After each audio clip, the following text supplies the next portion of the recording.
24 तासांत घरफोडीचा पर्दाफाश, महिला आरोपीसह 3 अल्पवयीन ताब्यात। धुळे मोहाडीनगर पोलिसांनी घरफोडीच्या गुन्ह्याची अवघ्या 24 तासांत उकल करत एक महिला आरोपी व 3 विधी संघर्षग्रस्त बालकांना ताब्यात घेत 1,05,000 रुपयांचा मुद्देमाल हस्तगत केला आहे। लळिंग तालुका जिल्हा धुळे येथील समाधान बन्सीलाल बळसाणे यांच्या राहत्या घरात 8 ते 12 मे 2026 दरम्यान अज्ञात चोरट्यांनी घरफोडी करून सोन्या चांदीचे दागिने चोरी केले होते।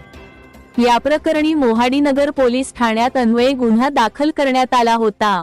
तपासादरम्यान पोलीस निरीक्षक शिल्पा पाटील यांना मिळालेल्या गोपनीय माहितीनुसार अलका शंकर वाळके हिला ताब्यात घेण्यात आले। चौकशीत तिने 3 विधी संघर्षग्रस्त बालकांच्या मदतीने घरफोडी केल्याची कबुली दिली।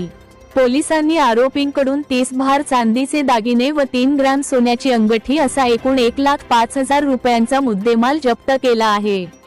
ही कारवाई पोलीस अधीक्षक विशाल आनंद, अपर पोलीस अधीक्षक अजय देवरे आणि उपविभागीय पोलीस अधिकारी राजकुमार उपासे यांच्या मार्गदर्शनाखाली मोहाडीनगर पोलीस ठाण्याच्या पथकाने केली।